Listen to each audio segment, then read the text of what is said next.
Hello, everybody. And this is Radio Entrepreneurs. And my name again is Jeffrey Davis. I continue to host the show with our team of supporters and people associated with the show. We really appreciate it.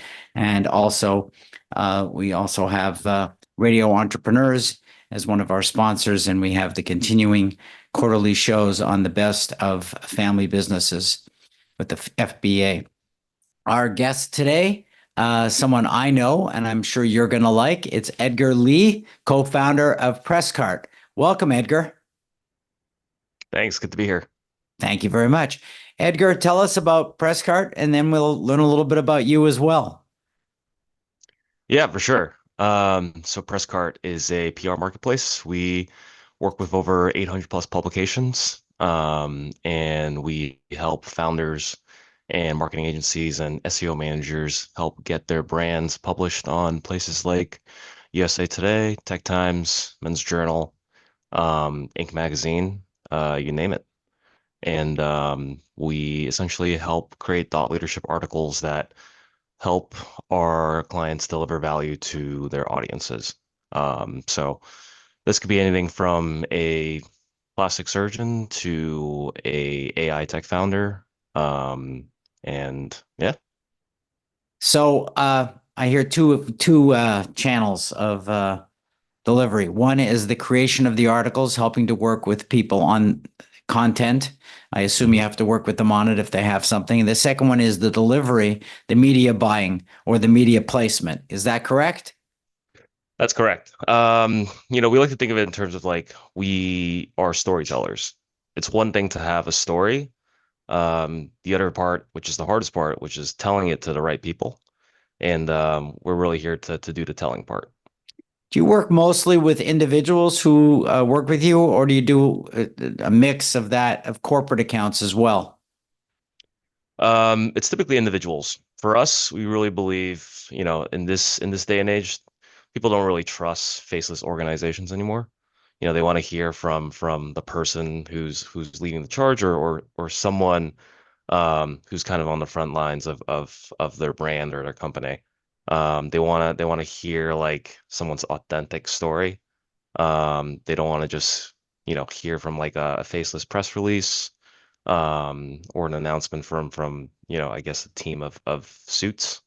People really want to see there's this whole trend of build in public as well, where you kind of just it's really cool. You see like business owners anywhere from like a solopreneur to someone who runs a Fortune 500 company, kind of just talking it out on LinkedIn and Twitter and being very vulnerable about their processes and what they care about and yeah, and we want to be in the center of that, helping people to put their story out.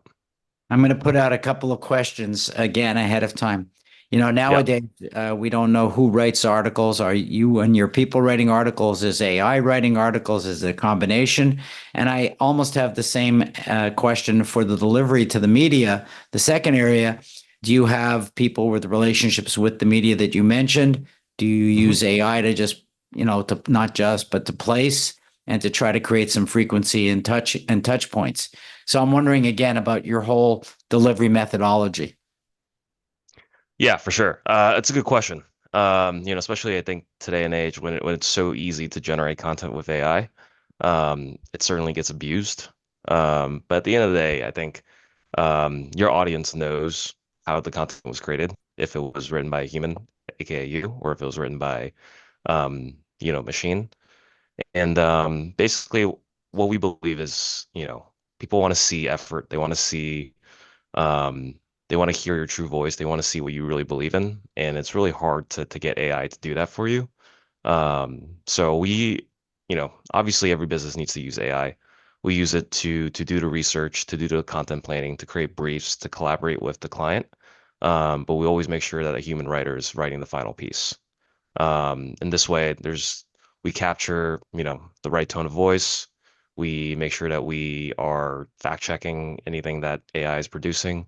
And we also ensure that we are, you know, connecting with your audience in a human way. Um, and in terms of, that's what the audience wants, that's what the publication wants. And also, if we go to a technical perspective, that's also what Google wants, because Google will label anything that's AI, that's created 100% by AI as spam. Because if anyone's doing it, everyone's doing it, and everyone's spamming the internet with a bunch of AI content.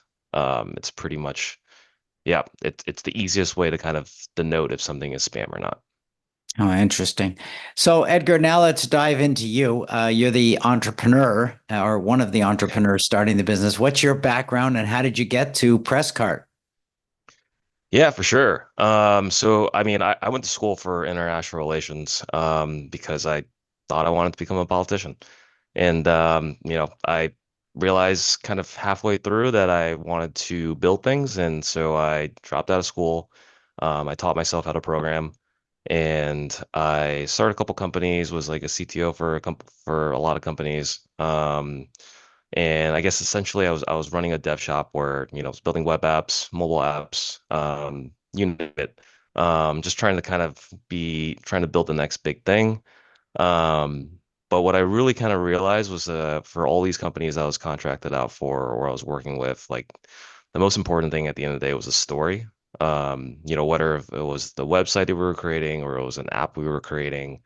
At the end of the day, it was all about, like, what we were telling our customers, like what was the value we're bringing, why do we start this thing? And so yeah, I started to write more, instead of code.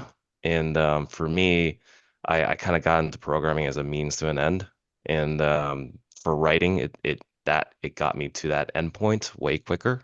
We could produce ideas that we could then publish in a way shorter time frame than with code, and impact way more people that way.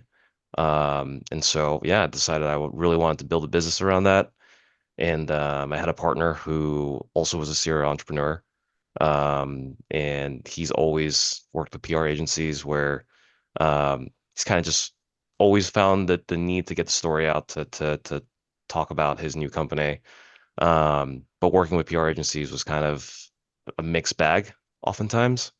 You would pay a really expensive retainer, and sometimes you get results, sometimes you don't.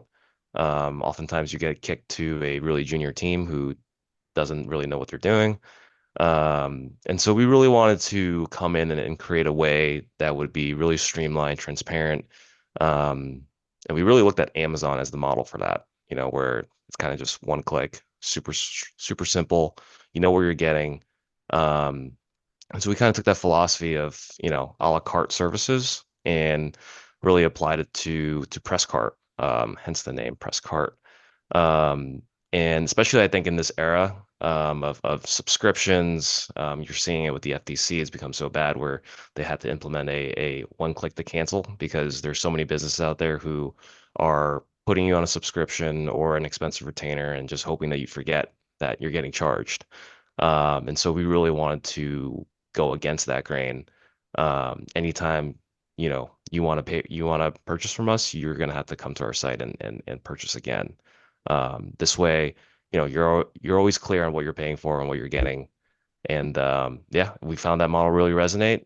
We built our business solely on referrals, to a little over seven figures, and I think that's a testament to the business model. And where are you out of? Brooklyn, New York. Wow, I was just down there. Nice. Wow. Yeah, I love it. Yeah, Was very born nice. was born and raised here, and never wanted to leave. Wow, good for you. Forget I it. was a nomad for many years and I settled down a long time ago here where I am. Edgar, I think your model is very interesting and very apropos to thought leadership. And since, a lot of people have started small businesses, very, very helpful. If someone's looking for you, needs your help and your assistance, wants to talk to you about how you could help them, how do they find you? Yeah, I mean the easiest way is to go on presscart.com, or you can follow me on LinkedIn. You can just search Edgar Lee, last name is spelled Li, and then also add Presscart at the end, and that'll probably find you my profile. All very exciting. And I hope you come back again. I think what you're doing is very valuable. I come from the old marketing model and you've really updated it and made it much more efficient. We've been speaking with Edgar Li, co-founder of Presscart. Check him out on all our social sites and remind everybody this is Radio Entrepreneurs.